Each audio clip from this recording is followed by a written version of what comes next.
They are one of the only brands that are wholly committed to your health. No seed oils, no preservatives or toxins. They These symbiotic.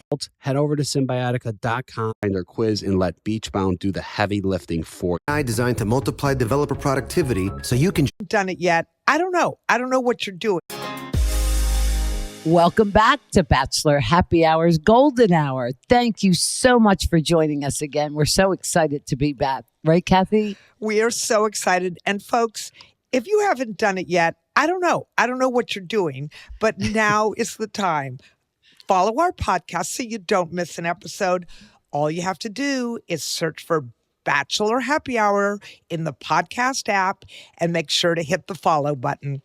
Yes, it's super important you follow the podcast so you get notified every time there's a new episode. Also, while you're there, leave us a review or ask us a question. And please check out all our past episodes. Susan and I have been having so much fun answering all of your questions and comments. So keep them coming at bachelornation.com/golden hour. And today we have a very, very special guest, our friend, pro aging coach and Golden Bachelor fan favorite, Natasha Hardee is here. Hi, Natasha. Thanks so much for joining us. Hi, Natasha. Hi, I love it. I love what you ladies are doing. And we are former roommates. Remember that? Yes, we are. Yes, I remember, Natasha, you and I had to fight for closet space. You remember that bunk bed, Natasha? You were a good sport, I can tell you that. Yeah, yes, indeed. Yes, so indeed. Tell me about life in New York City. Life in New York City is very exciting. I have to say, my most recent escapade was going to pick up my granddaughter from boarding school last weekend, and was so interesting. I had asked one of my ex-boyfriends to drive me up to pick her up from boarding school, and that went really well. Wait a minute. Did it go? What on this planet, what reason did you have to call an ex-boyfriend to go pick up your granddaughter at boarding school? Because I know she goes to boarding school in Massachusetts. That's not around the corner. No. And to be quite honest with you, there's a number of my ex-boyfriends I keep in contact with. I have a good relationship. We have a good friendship, right? After our situationship. I do too. I'm with you. And there's a couple of them that I have really good relationships with. Are there any that Susan and I might be interested in? We'll tell you what someone told me. There's a reason why they're an ex. That's your saying. So Susan. do tell. Go there. I want to know, how was the drive up? What did you talk about? Are you reconsidering dating him? Yeah. I am not reconsidering dating him. Is he reconsidering you? I don't know.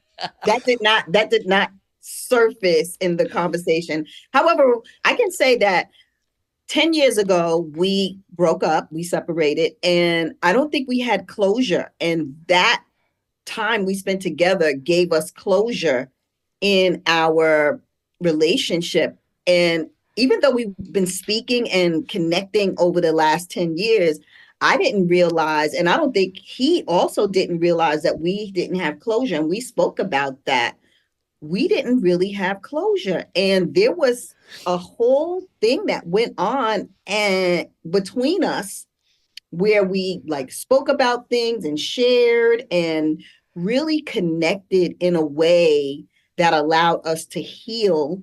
And I do honestly believe that has opened up something for me, a way for me to now start dating in a full capacity. Wait a minute, Natasha. All this happened on an hour and a half drive to Western Massachusetts? Give me a break. Come on. Excuse me. Let me tell you, it's 4 hours away because it's Northfield, right? It's way over. It's 3 to 4 hours away. And because he came from Virginia to come here. I Whoa. asked them to come the day before we were leaving, and then we drove up the day before Dana got out of school. Where'd he spend the night before? Right. He here. Okay. Stayed here. And that's why we were able to talk and connect a lot. Right. And I bet you did connect.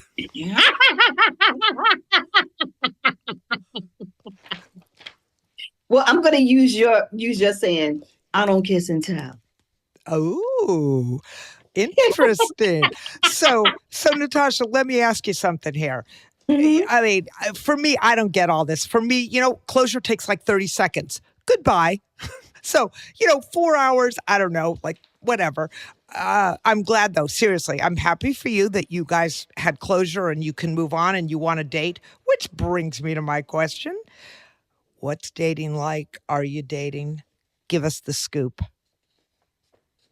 I feel like dating in New York is challenging. There's the female to male ratio is very high.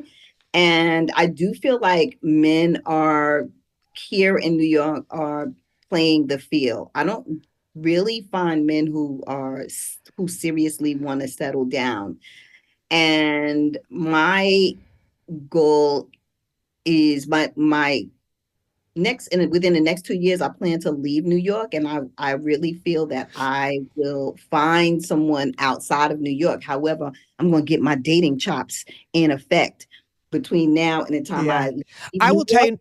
you. Yeah, I will tell you, Natasha, my daughter lived and worked in New York for several years, and she said the same thing that, she dated, she had a great job, she's beautiful, she's smart, all of that. She said she would date a guy and then, he'd be, but what else is out there? Like the commitment thing was a big thing, she said, in New York.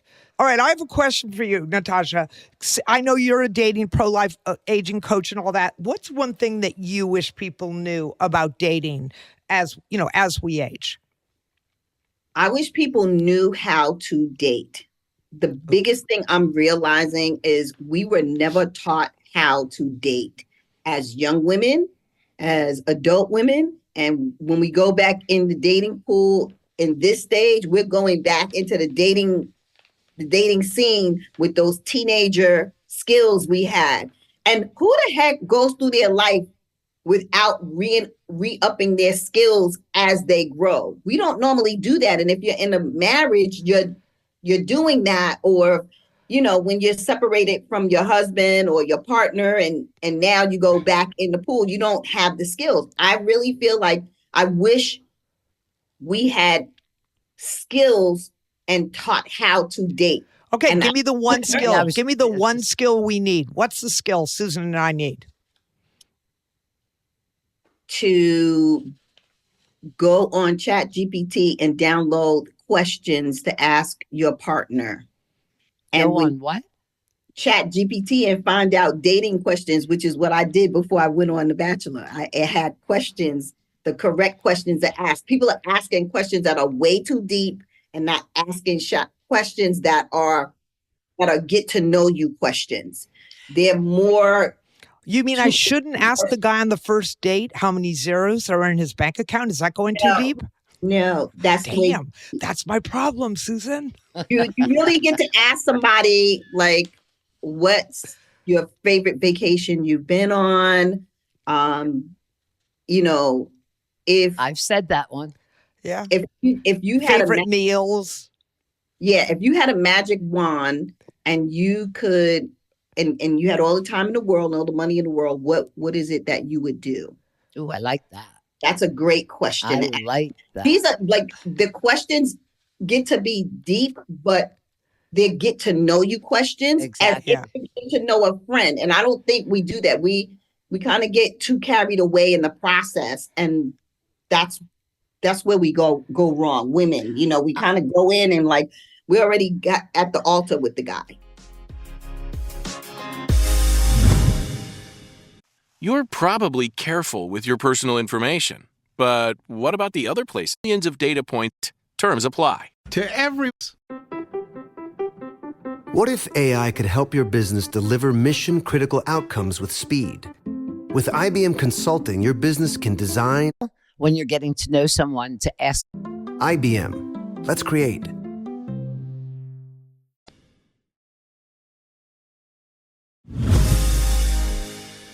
I have a question. So is it not cool when you're getting to know someone to ask them if they know what their love language is? I think it's too early. Maybe by the third date, you just getting to know the person. Wanting to know someone's love language takes time. And I also feel that it's not a cut and dry thing. It's not like cookie cutter. Some people could have multiple love languages depending on. You're looking at her. Like, I can't pass that test because I'm like, I all of these things are different for me depending on day, the time of year, or whatever. And again, for me, Susan and I, we've talked about this whole love language thing. I'm like, what do you want to know? My love language? What's your, like, what you want, what I want? Like, the whole question confuses me. But I absolutely agree with you, Natasha. You have to just sort of get to know somebody first. And so with that in mind, tell me, what's your ideal date? My ideal date or partner? No, like you're going on a date. What's your ideal Would it be date? drinks, dinner, Netflix, chilling at home? What do you think? An activity? To get to if I want to get to know someone, first date, coffee. And maybe like a brunch or something, like something very simple, coffee. Because if I don't like the person, I want to be able to get up and go. I agree with that. Yep. If they're good, if I'm good with them, then we could order a little nosh or something. Yeah, have a little nosh. So are you looking for something different in a partner at this stage of your life than you thought you were way back when? And what is it? Hell yes. I'm going to take that as affirmative. Yes, tell us. I am looking for someone who has the ability to have an emotional intelligence, like a level of sensitivity that we can relate. Communication is key. And I would like to have someone who can be intimate. And I'm talking about intimacy, not physical intimacy. That's going to come. I'm talking about an intimacy of connection, being able to pay attention and notice, oh, you seem like you may be upset or bothered, or are you okay? And being able to hug, being able to sit quietly or hold hands or go for a walk in a park. Intimacy, connection, eye gazing, really getting to know someone. And I feel like, back to the love language question, when you do that, you'll know what the person's love language is. Mm-hmm. When you get to know someone, it doesn't have to be quote unquote their love language. You'll know, and you'll get to know. And having intimacy allows a person to feel safe, for them to drop their guard, and you to drop your guard, so that there's a connection where you can actually be your authentic self. And no that other way. Susan, that's the problem for us. What? You and I have not been our authentic selves. Yes, we have. I know I have. I was kidding. That's the part. Yeah. That's why we don't have anybody. That's why you and I are ourselves. single, because we are authentically ourselves. And I like to be with somebody that you're still comfortable in silence. You're comfortable. That. Yeah. You heard me say that. Be silent. Being able to be quiet together. Yes.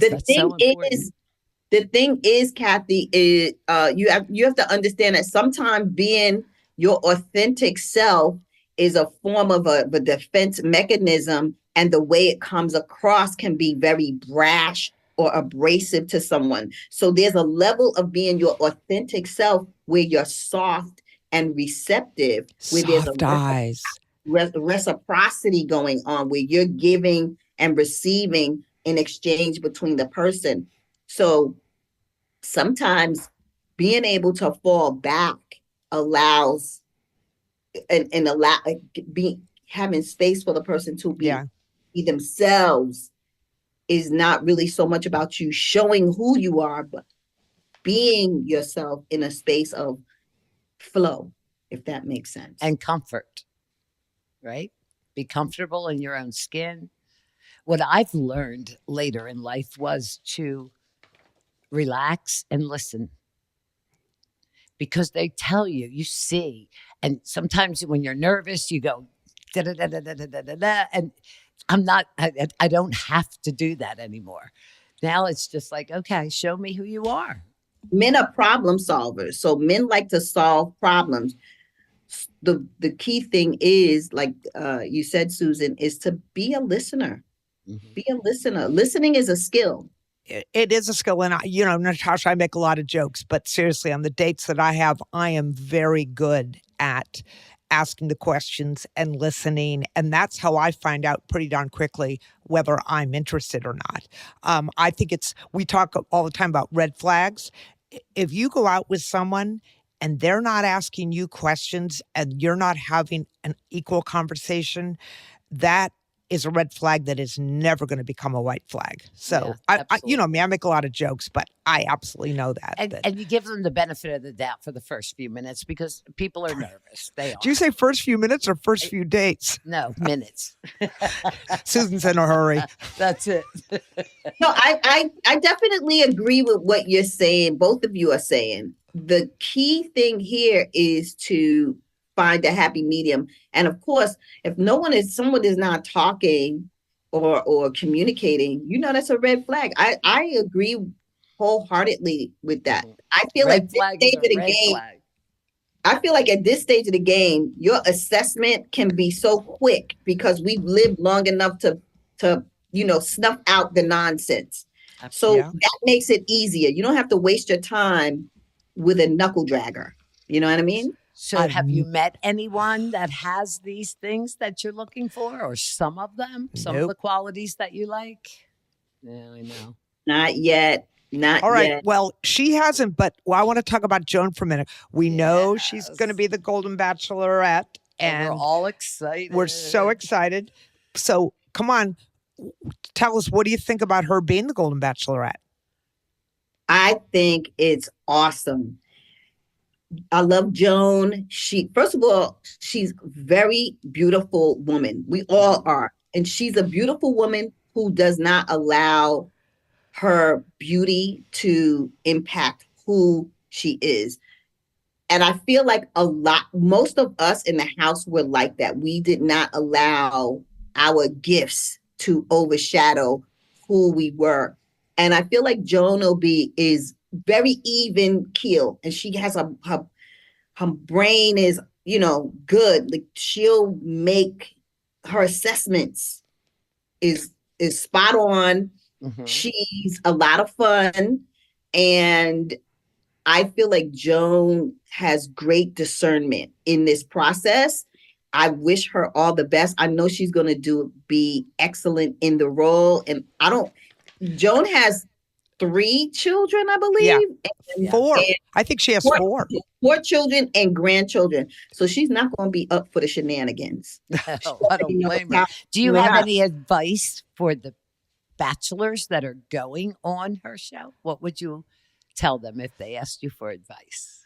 I would tell them to be their authentic self, to take their time in how they present to her, be honest, forthright, and they get to do a little research and find out what is it that she's looking for. I'm sure it's out there. All our information is out there. So they get to do research, figure out what she wants, and don't come half stepping, because that's our sister, and we will come if you try to play a trick on her. We are not make her laugh a little bit too. Yeah, make her laugh and have a good time. Exactly. So, all right. So wait, I have a question, Natasha.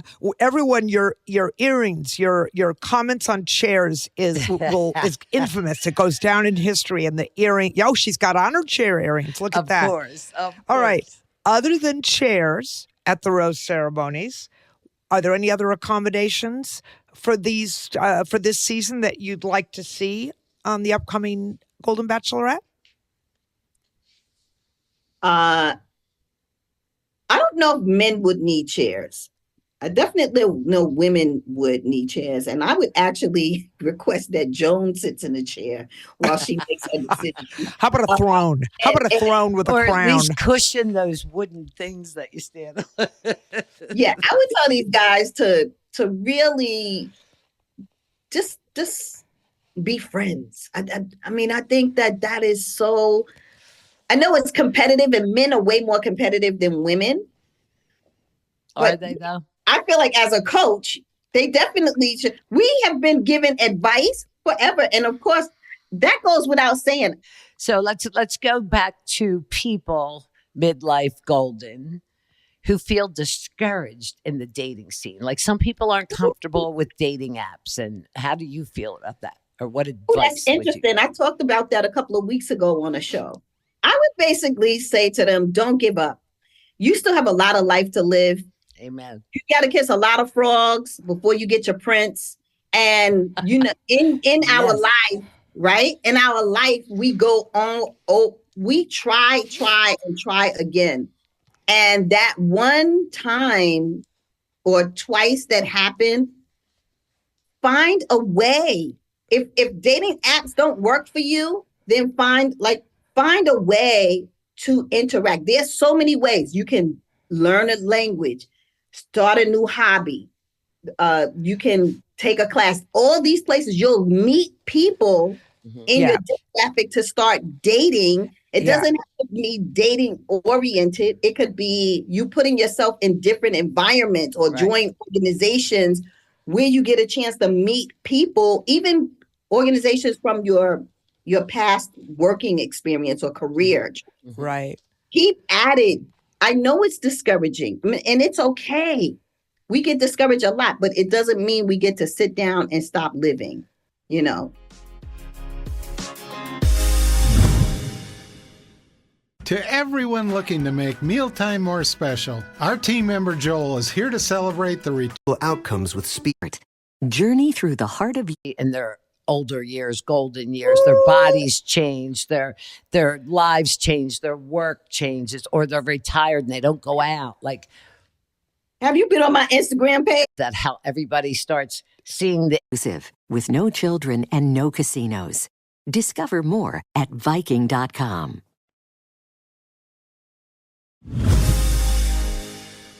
What about the self-love that how everybody starts seeing the image that they don't want to see in their older years, golden years, their bodies change, their lives change, their work changes, or they're retired and they don't go out. Like, have you been on my Instagram page? No.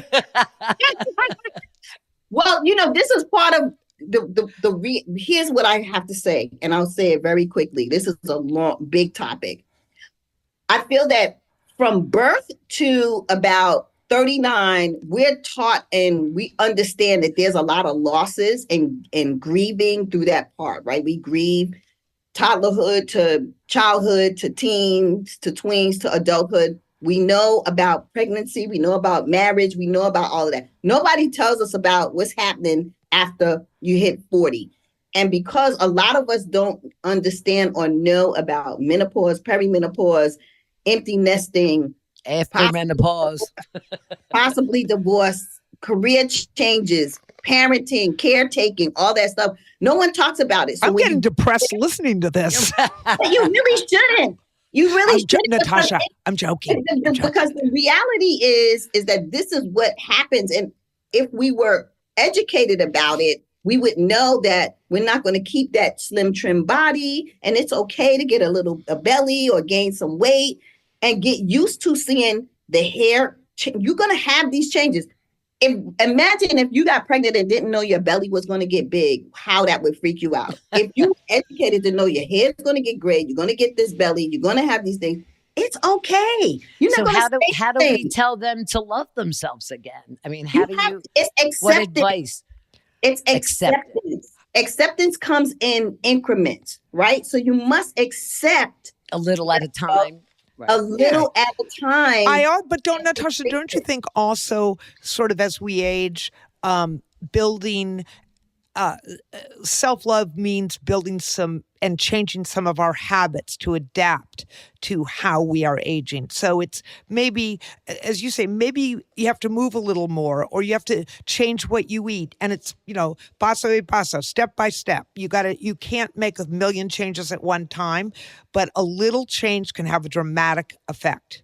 Absolutely. And that's the acceptance part. It's like, oh, I notice I'm putting on some pounds. Let me start exercising, or let me change my diet, or let me go meet with a nutritionist. These are Right. all small steps of accepting, and you're loving yourself in the process of, and it happens. Like you start saying, I get like, I'm tired of taking care of everybody else. We as women, mothers do that.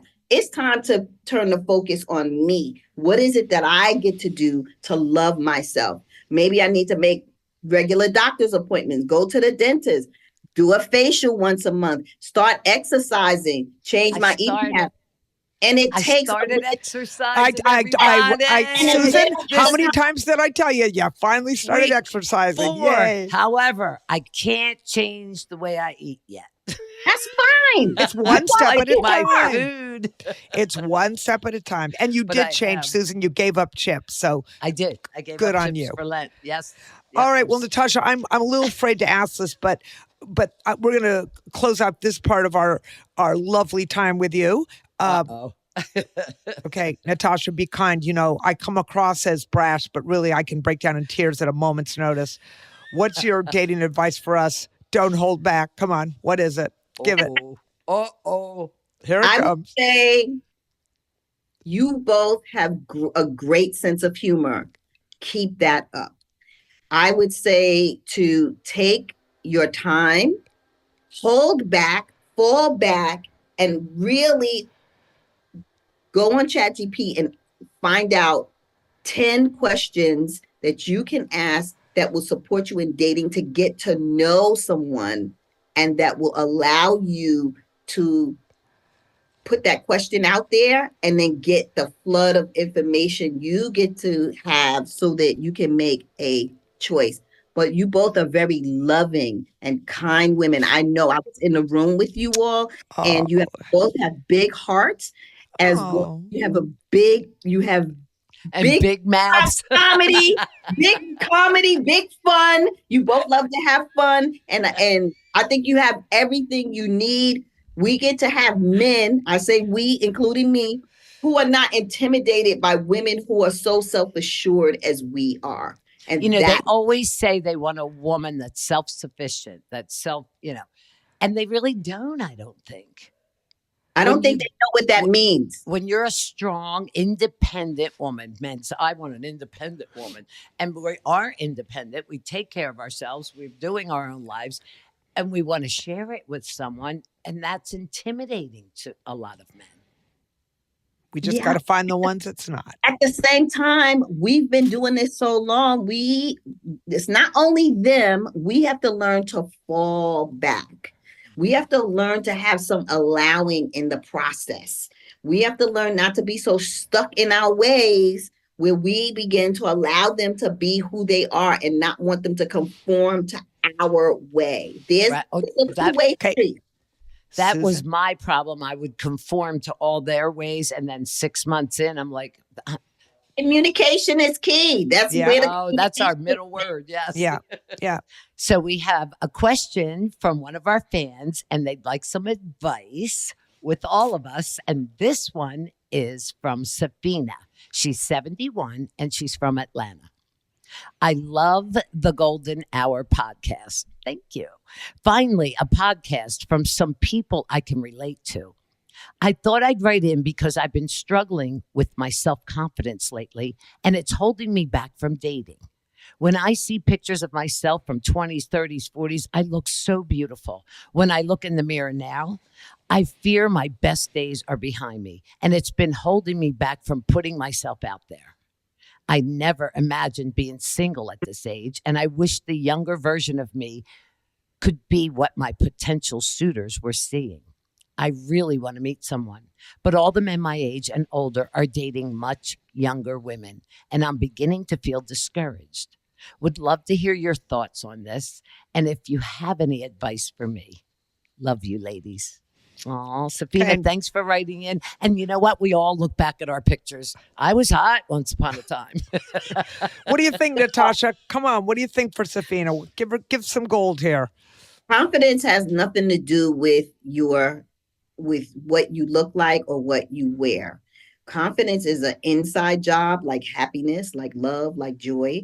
And she gets to look at who she's become over these years. And she still is that young version of herself, and bring that forward, bring the youthful energy of who she is to the foreground and live in that space, and stop worrying about what people think and worrying about who The she was. mirror. Don't and look in the be mirror who she today. is. Yeah, it's funny. She's still beautiful. She's still Yes, beautiful. She's right. just comparing herself, and comparison will kill you. Yeah, Yes, but you from know what? we had then. I'm sitting here looking at this and thinking, Safina, you have matured. I don't want to be my younger self. I have gained so much knowledge and experience, and I've had the highest of highs. I've had the best love. I've suffered the greatest losses. All of those things have made me who I am Who you today. are, right? That's who I want someone to fall in love with, not some picture of me when, I was 20 or 25. So, Safina, I think you need to rethink what it is you're looking for and what you think men are looking for. Because And you don't want a Safina- guy. You don't want a Saf- guy that's looking for a 20-year-old. Safina, there's one thing you said that I'm going to disagree with. Your best days are behind you. Oh, That's no, they're not. That's right. Sweetie, this is the best chapter ever. Go out, be you. Be you, enjoy you, and someone else will too.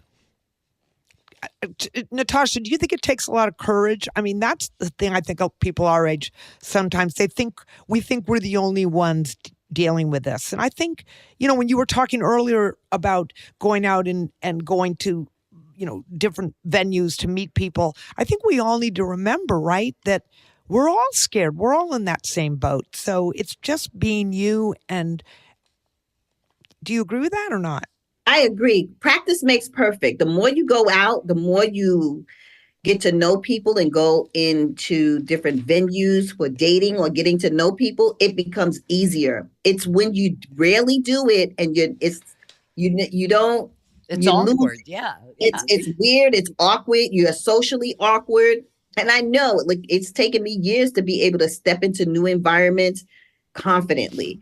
However, you must do it. I notice the more I go out, the more I'm circulating, the easier it becomes.